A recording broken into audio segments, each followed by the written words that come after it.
Hello and welcome to another free code session. My name is Jason Bach, and I'm going to do a little bit of a sidetrack from my episodes that I've been working on with Dub Sharp and other things that I've made as tasks for all that stuff related, I'm going to go off in a different direction today because yesterday the .NET team announced this. I'm going to pull the screen over so you can all see this.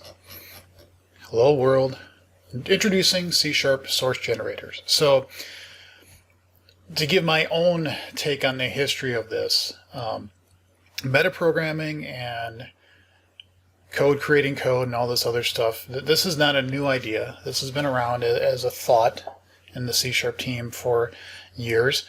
Metaprogramming and code inspecting code is a concept that's been around for decades. So that's nothing new. But there's never been a direct way to really support this in C#.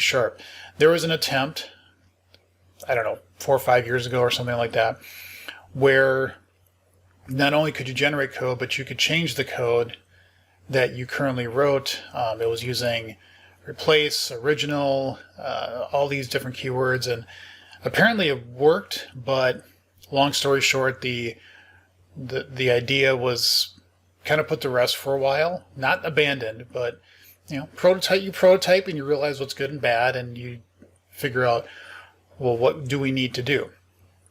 Well, they've finally come to this point, which is this is a slimmed down version of it, I guess, so to speak, and it's going to allow you to literally generate code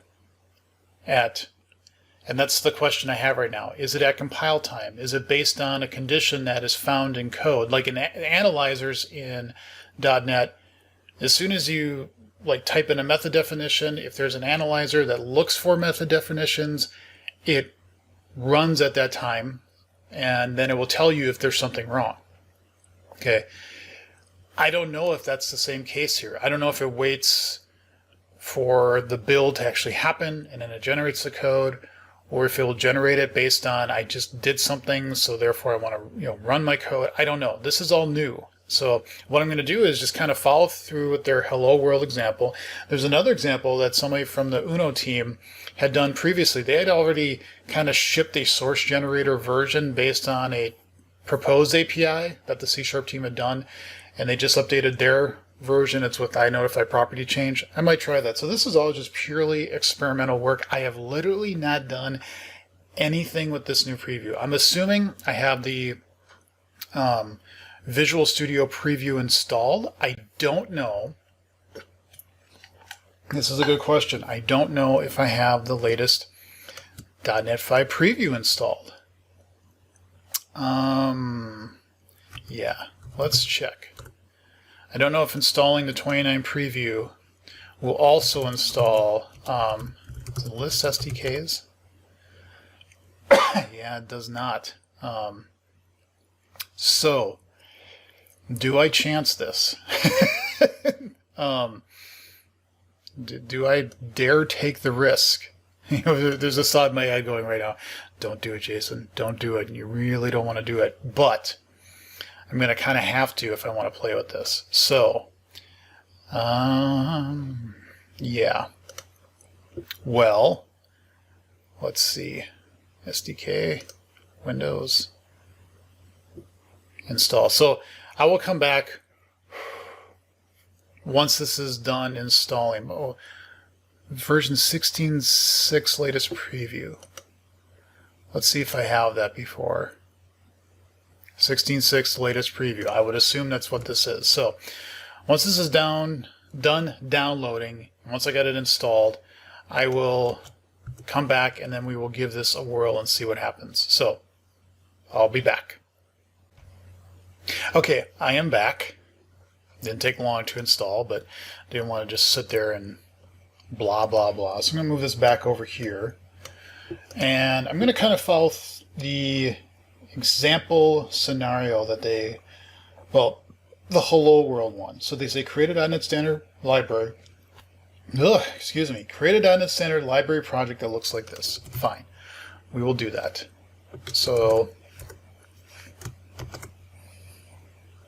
the name of the project doesn't matter. We'll say add new project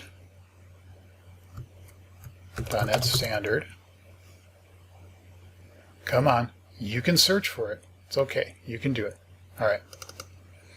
And we'll just call this playing with source generators. Okay.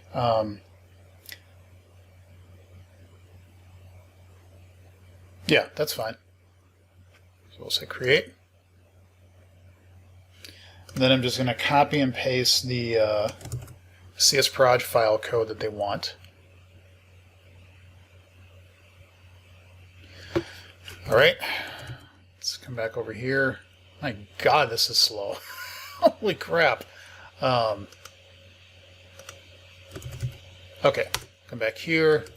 Just copy and paste. I'm literally going to do what they say. I'm not going to try to, do anything else. So just to look at this real quick here, though, restore additional project, assuming that's okay. Project sources.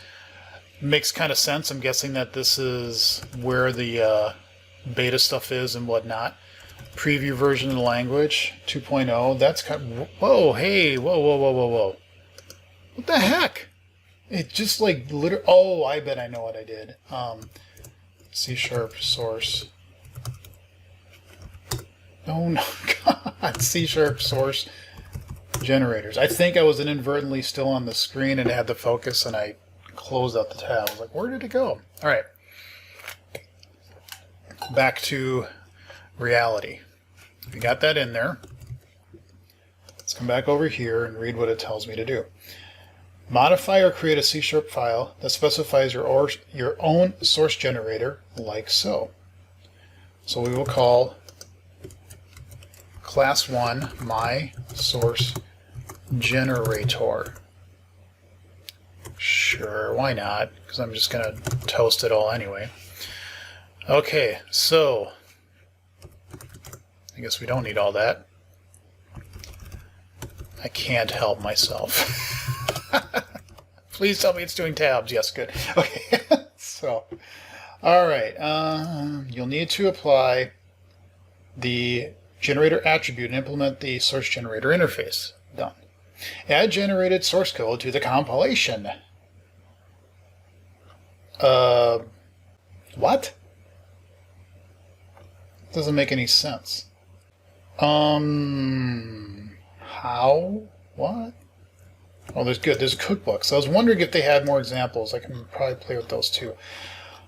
This doesn't make any sense though. Create another standard project, modify or create a C# file that specifies your own source generator.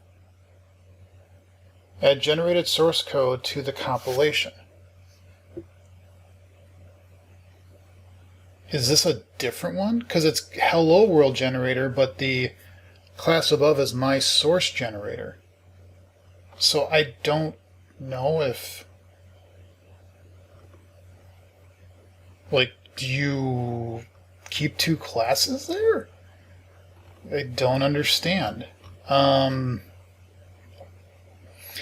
am just going to make a different class called Hello World Generator because I don't really know if the intent is to... Oh God, just stop it. Hello World Generator. Okay, put all that in there. Get rid of what I don't need. So of course we make a string builder of code. That makes sense. Begin creating the source we'll inject into the user's compilation. Okay. That doesn't look right at all. Like it chopped this off halfway through. Unless it's literally trying to put all of this. This is a... What in... Oh, that's down here. Oh, okay, I see what it's doing. That took a second. Again, this is not the way I would write things, but I'm just trying to follow this. Okay, so what you're doing is you're trying to make this, okay? Using the context, get a list of syntax trees in the user's compilation. Okay, so this is what they're currently compiling. Add the file path of each tree to the class we're building. That makes sense. So you're just putting that in here. Finish creating the source to inject. That closes it off. Okay, that makes sense. Inject the created source into the user's compilation. Add source text from. It's funny, following Immo's stuff for Minsk because it's taking a Roslyn type of approach. Same thing here. Funny. Add source. What is the first thing here? The first thing is a hint name. Okay, it's a hint name. We don't need to do any initialization. So it's kind of like on the context here. There's your additional files. Additional files may be a good thing. I'm assuming if it's like a proto file, you want to have that as an additional file. I don't know, maybe. If the generator registered an isyntax receiver during initialization, this will be the instance created for this generation pass. Sure, I don't know. Again, let's just kind of do what the directions are telling us to do. Add the source generator from a project as an analyzer and add preview to the lang version to the project like this. So I'm assuming this means another project.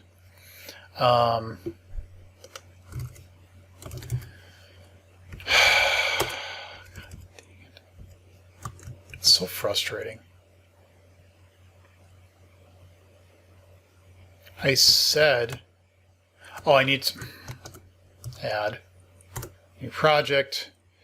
Sure, I'll do a standard one, and we will call this language source generators consumer. It's going to be the consumer of this. Okay. Now it's telling me this goes into the top level property. Sure. Okay, so we're going to put this into here, take that out. Path to source generator. I would assume what we're going to do is pop up a level, go here. We will keep it as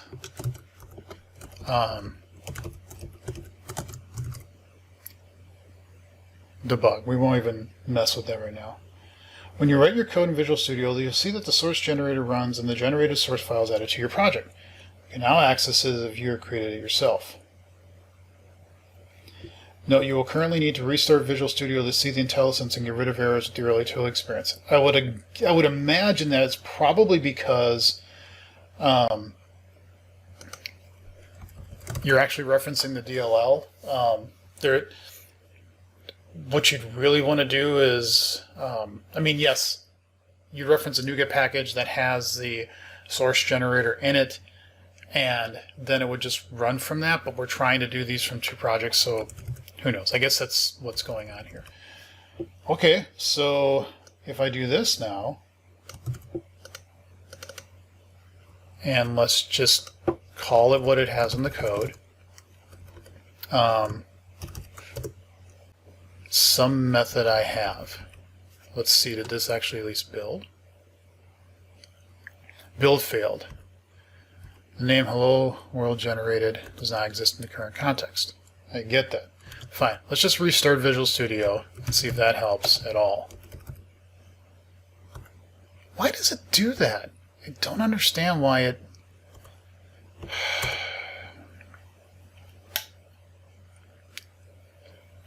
I wonder if there's something with external hard drives and there's like a slight delay, or it doesn't read from it, or there's like something weird with my computer that I'm having an issue with external drives or something. I don't know.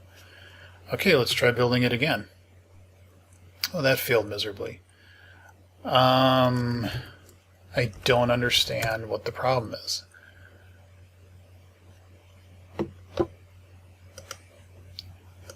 I don't know. Calls console and then prints out the syntax trees. Yes, that would be great if it actually did that, but it's not doing it.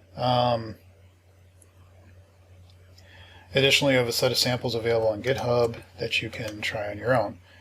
Source generator cookbook, out of scope designs.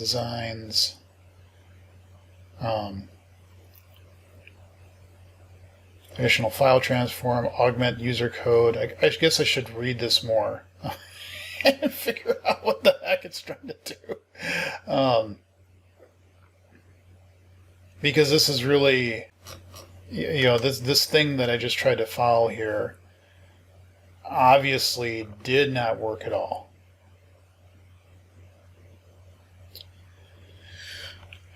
It's just like not building anything.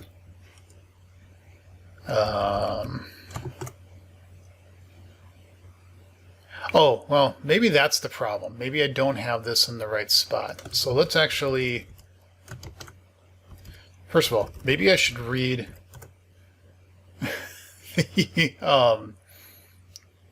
so if I'm here, I need to go up a directory, going to play search, and then we go into bin debug standard 2.0. There we go. Now what happens when I do this? Succeeded. You don't know what this is, but if I come back here, I'm guessing, and this is just a guess, if I come here, if I look in the obj directory, debug.net standard, does it puts that in there? Per file list steps. Like, where did it actually do this?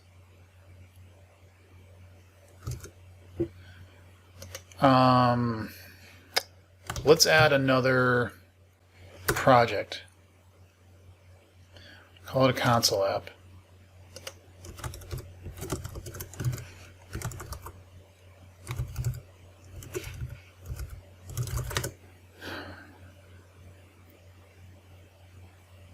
Okay, we're going to say add project reference to, no, not there, here. Why would I want a com reference? Jeez. And now in here, I want to say var x is equal to new some class of my code, x dot some method I have. Make this the startup. Now the other thing here is I don't know if it's, geez, come on.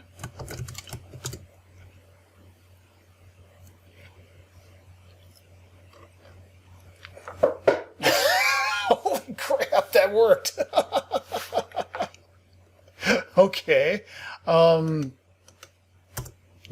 Oh, it does do 5. Okay, it did put 5 in there. That's good. Wow. Okay, that's actually pretty interesting. So let's see here. Hello from generated code. The following syntax trees existed in the compilation that created this program. There's class 1. There's assembly attributes, assembly info. Wow, that's actually, ooh, baby, that's really cool. Of course, we have no IntelliSense. Yeah, you can't navigate to that. It knows what hello world generated is, and I mean, it can't. Where is it putting this though? Like, if you look at my hello world generator here, it did execute at some point. And somewhere, okay, we're going to get out the notepad-y thing. We're going to, because finding files, excuse me, we actually want to do this from here, okay? And we'll just filter everything. I don't care. In all subfolders, find this. It only finds it in the codes generator. So where did it go? Like, it's got to go somewhere, right? you should be able to, well, can we? I don't know. Can we? Can we debug? So if I say here and I say launch this puppy, so we get in there, it's F11, 10, it's F11 into that. You tell me. I don't know where this is. Bin, debug, standard, nothing in there. Obj, debug, standard, nothing in there either.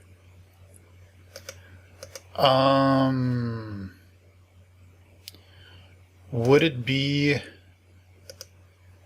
in the actual console app, because that's where I'm running all my stuff?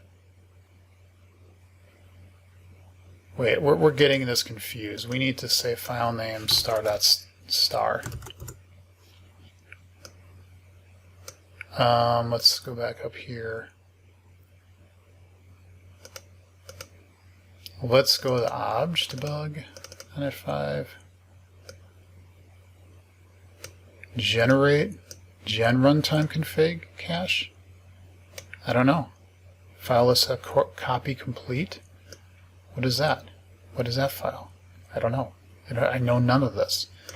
Did it actually put it in the consumer, because that's where it would have generated it? I don't know. I don't know where any of this stuff is. I don't know. That's a little disappointing. I can't figure out where the actual code went. But it actually, I mean, it obviously works because we get the stuff from the generated code. So as a hello thing, it's kind of cool. I think what I'm going to do, because I only wanted to take a little break from my day job, so to speak, to try this out, is to actually play with some of the samples that they have, because this will be a disaster if I just keep trying to figure out, like, take their code, see how it works, and get a better understanding, and then maybe try to do a report on it tonight or sometime during this weekend. I'm actually taking a 3-day weekend and taking tomorrow off, which is Friday, and maybe play with this some more. But this is kind of cool. A lot of things to investigate, a lot of things to see what you can do with it, and have some fun with this. So hopefully I'll have another episode or two coming up with this and where to go, because I do have lots of ideas and I don't know if any of them can actually be accomplished. One of them is in Rocks. I do a lot of code generation there, and I don't know if I can actually handle the code generation stuff from a like when you do it dynamically at runtime, when you say make a new mock, that stuff is pretty much baked in. But is it? There's thoughts I've had about making the API much easier to handle in terms of saying, here's all of the things you could possibly generate. So create a bunch of extension methods for that type that call handle, that say, hey, don't even do like the expression type thing. Those methods would literally have all of the like handle, if you had a method called run, hello run, and then it would have all the parameters in there. So that would be in there. And then to get around some issues I've had with actions and functs and expressions, that they're somewhat limited with certain types, is maybe generate more of this stuff that gets baked in. I mean, there's lots of thoughts I have. It's just, what can I actually do? And then with CSLA, I've been talking to Rocky, and that, you know, maybe some stuff with serialization, maybe some other things that CSLA does, that we could actually generate it and make it so that it's more performant. You know, there's a whole world to explore here, and it's going to be kind of interesting to see where I go. So this was the first step. So thank you all for watching. Leave comments and questions below. See you in the next episode.